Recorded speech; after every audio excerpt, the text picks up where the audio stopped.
샬롬 유 선생의 구속사 천국열차 유도순 목사님의 신구약 성경 파노라마를 낭독하는 시간입니다. 지금은 요한복음 파노라마 11장 33절에서 57절까지입니다. 너가 믿으면 하나님의 영광을 보리라.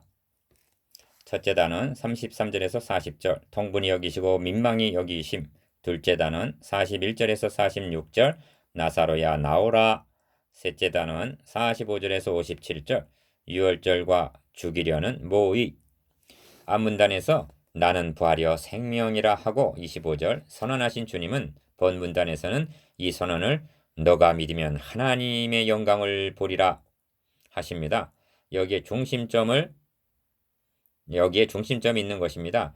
죽은 지 나흘이나 되는 나사로를 살리신 표적은 영광을 나타내시고 44절 영광을 보게 하시고 40절 영광을 돌리게 하신 4절 사건이었던 것입니다. 도표를 보시면 영광을 보리라를 중심으로 통분히 여기시고 민망히 여기시고 첫째 단원 나사로야 나오라 하시니 둘째 단원 죽은 나사로가 살아나고 이러한 영광을 나타내심을 보고도 유월절이 가까워오니 죽이려는 모의를 하는 것이 대의입니다. 셋째 단원 첫째 단은 33절에서 40절 통분히 여기시고 민망히 여기심. 2. 예수께서 그의 우는 것과 또 함께 온 유대인들의 우는 것을 보시고 심령에 통분히 여기시고 민망히 여기사. 33절 기억 주님께서는 죽음 앞에서 심령에 통분히 여기시고 민망히 여기셨다 하고 말씀합니다. 38절에서도 통분히 여기셨다고 반복적으로 강조하고 있는데 통분의 문자적인 의미는 가슴이 찢어지는 아픔과 분함을 의미합니다. 사도 바울은 누가 주의 마음을 알아서 주를 가리키겠느냐? 그러나 우리가 그리스도의 마음을 가졌느니라 말씀했는데 고린도전서 2장 16절. 그러면 마리아의 우는 것과 또 함께 온 유대인들의 우는 것을 보시고 통분히 여기시고 민망히 여기신 주님의 마음이 무엇인가? 먼저 주님은 무엇에 대하여 왜 통분히 여기셨는가 하는 점입니다. 그것은 사망이 어디서 왔으며 누구의 소행인가를 생각해보면 자명한 일입니다. 성경은 한 사람으로 말미암아 죄가 세상에 들어오고 죄로 말미암아 사망이 왔나니 로마서 5장 12절 말씀하고 사탄을 사망의 세력을 잡은 자 곧 마귀라고 부르고 있습니다. 히브리서 2장 14절 주님께서는 지금 하나님의 형상대로 지음받은 인간을 파멸케 한 사망의 권세를 잡은 자 사탄에 대하여 통분히 여기고 계시는 것입니다. 한편 목자 없는 양같이 유리방황하면서 죽기를 무서워함으로 일생에 매어 종노릇하는 저들을 바라보실 때 민망히 33절 즉 불쌍히 여기셨던 것입니다. 하나님께서 사탄에게 내가 너로 여자와 원수가 되게 하고 너희 후손도 여자의 후손과 원수가 되게 하리니 하고 선고하셨습니다. 창세기 3장 15절 그날 이후로 사탄은 여자의 후손에 대한 적개심을 완화시켜 본 적이 없습니다. 오히려 날이 가면 갈수록 자기의 때가 얼마 못된 줄을 알므로 크게 분내어 계시록 12장 12절 우는 사자같이 두루 다니며 삼킬 자를 찾고 있다고 베드로전서 5장 8절 성경은 말씀합니다. 이에 반해 여호와의 군대인 우리는 사탄에 대한 적개심에 대해서 얼마나 모르고 있습니까? 현대교회의 심각한 병폐 중 하나는 사탄에 대한 적개심이 없다는 점입니다. 사탄에 대한 적개심이 없으면 구속주 되시는 그리스도에 대한 사랑도 없는 것이 됩니다. 그런 정신 상태로 선한 싸움을 싸울 열정이 있겠는가? 지금도 번번이 속고 고린도후서 2장 11절 유혹에 넘어가고 괴계에 말려들고 있으면서도 통분히 여기기는커녕 사탄의 존재를 인정하려고도 하지 않으면서 도리어 하나님을 원망하고 있지 않습니까? 오늘날 올림픽 성화를 채집한다는 아테네에 간 바울은 온 성에 우상이 가득한 것을 보고 마음이 분하여 했다고 말씀합니다. 사도행전 17장 16절 늑대가 닭을 물어갔다 해도 분해할 것인데 자식을 물어갔다면 여러분의 심정이 어떠하겠는가?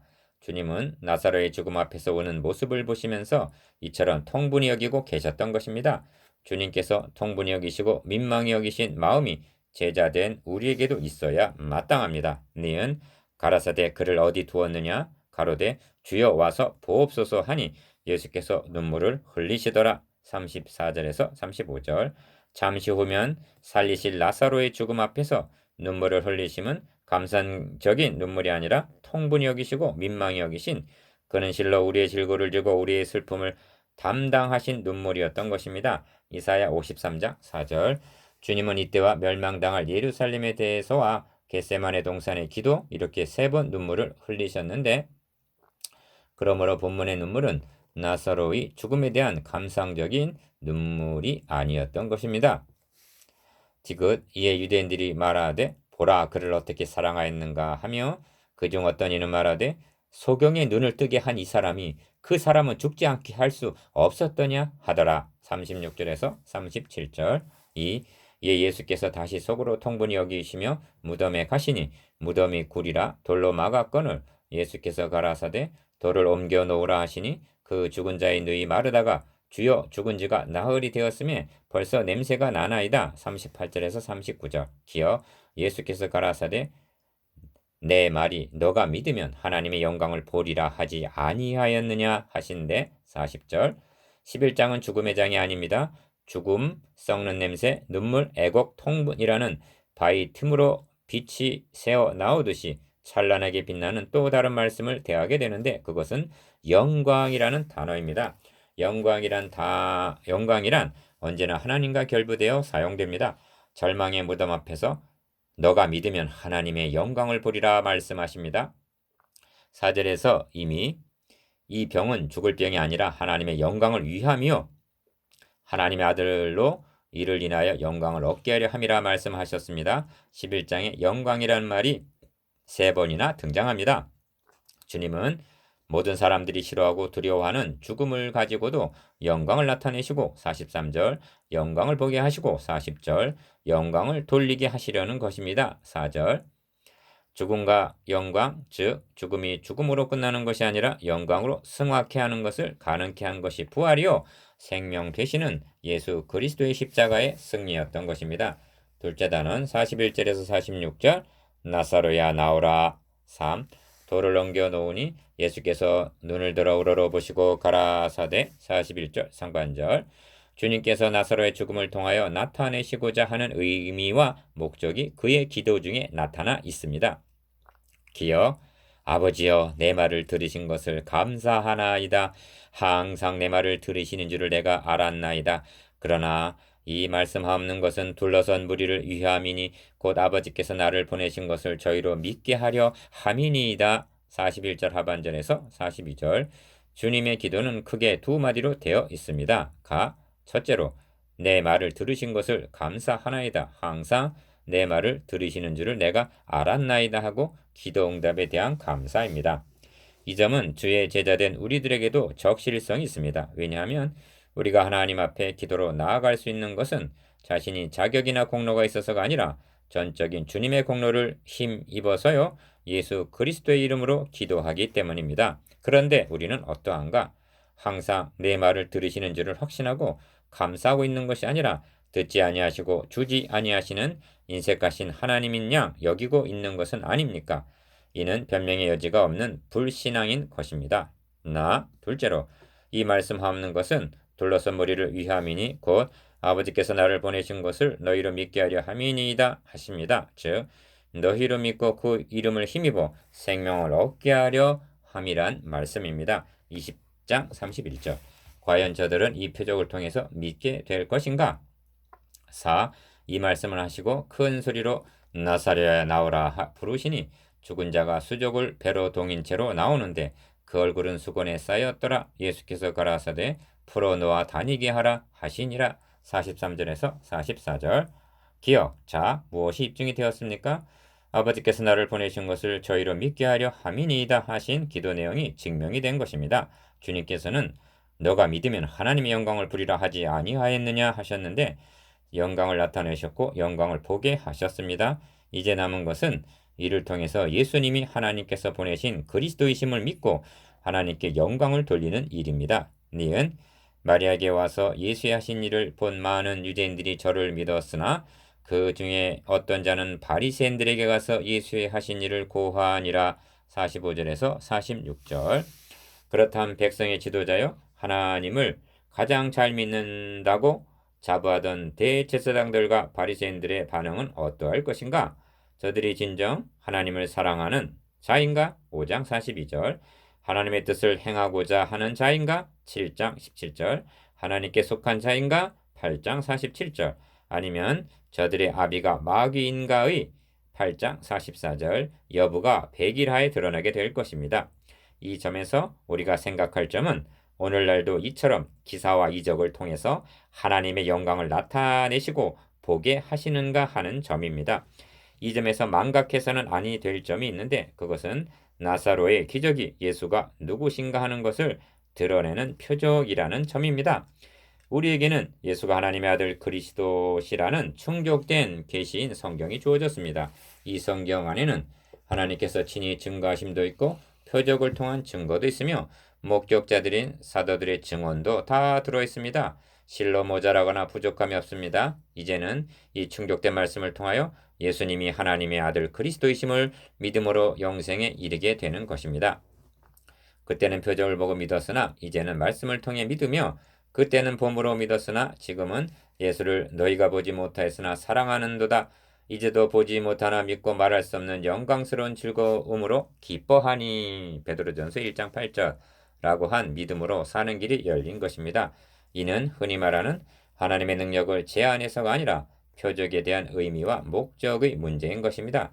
성경 역사상 기사와 이적은 아무 때나 인간이 원하는 대로 일어난 것이 아니라 가 출애굽 당시 나 아합과 이세벨 엘리야와 엘리사 시대 다 바벨론 포수 기간 라 주님 당시와 사도들의 시대로 대별이 됩니다. 이것은 무엇을 말해주고 있느냐 하면 기사와 이적은 비상시국에 하나님께서 뜻대로 행하시는 하나님의 비상섭리라는 점입니다. 기사와 이적만이 하나님의 영광을 나타내는 것은 아닙니다. 중요한 점은 그리스도인들이란 먹든지 마시든지 무엇을 하든지 다 하나님의 영광을 위하여 고린도전서 10장 31절 사는 사람들이라는 점입니다. 마지막에는 우리의 죽음을 통해서도 하나님의 영광을 나타내고 보게 하고 영광을 돌리게 해야 함을 명심하시기를 바랍니다. 어떻게 그렇게 할 수가 있는가? 나는 부활이여 생명이라 선언하신 말씀을 믿고 부활의 이 소망 가운데 죽음을 평안히 맞이함을 통해서입니다. 공회 중에 앉은 사람들이 다 스데반을 주목하여 보니 그 얼굴이 천사의 얼굴과 같더라 한 모습으로 말입니다. 사도행전 6장 15절 셋째 단은 45절에서 57절 유월절과 죽이려는 모의 5. 이에 대제사장들과 바리새인들이 공회를 모으고 가로되 이 사람이 많은 표적을 행하니 우리가 어떻게 하겠느냐 만일 저를 이대로 두면 모든 사람이 저를 믿을 것이요 그리고 로마인들이 와서 우리 땅과 민족을 빼앗아 가리라 하니 47절에서 48절 여기서 저들이 선한 목자가 아니라 절도와 강도 같은 자들이요 사탄의 지배를 당하고 있는 독사의 새끼들이라는 점이 명백히 드러나는 것입니다. 두 가지 걱정을 하고 있는데 첫째는 모든 사람이 저를 믿을 것, 즉 따르게 될 것이라는 점이고 둘째는 군중들의 결집이 정치적인 폭동화할 것을 우려하여 로마 군대가 개입하게 될 것이라는 점입니다. 6. 그 중에 한 사람 그해 대제사장인 가야바가 저에게 말하되 너희가 아무것도 알지 못하는 도다. 한 사람이 백성을 위하여 죽어서 온 민족이 망하지 않게 되는 것이 너희에게 유익한 줄을 생각지 아니하는 도다 하였으니 49절에서 50절 기업 핵심은 한 사람이 백성을 위하여 죽어서라는 말에 있습니다.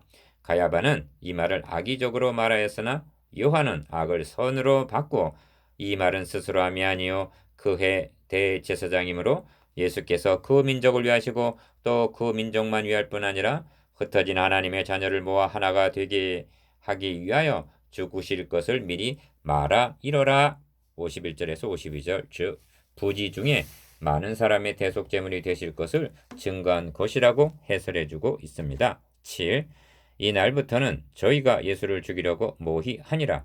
그러므로 예수께서 다시 유대인 가운데 드러나게 다니지 아니하시고 여기를 떠나 빈들 가까운 곳인 에브람이라는 동네에 가서 제자들과 함께 거기 유하시니라 합니다. 53절에서 54절 기억 유대인들의 유월절이 가까움에 많은 사람이 자기를 성결케 하기 위하여 유월절 전에 시골서 예루살렘으로 올라갔더니 55절 복음서들을 관찰해보면 한결같이 마지막 부분이 유월절로 귀결이 되고 모든 초점이 유월절과 예수님의 죽으심에 맞춰져 있는 것을 확인하게 될 것입니다.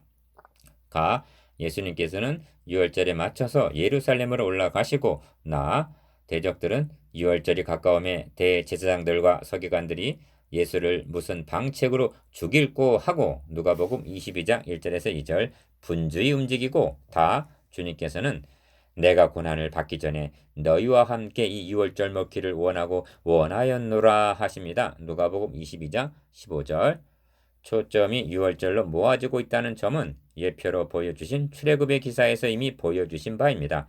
하나님께서는 한 가지 재앙을 내린 후에야 너희를 여기서 보낼지라 하십니다. 출애굽기 11장 1절. 바로를 굴복시키기 위해서 10가지 재앙이 필요했던 것은 아닙니다.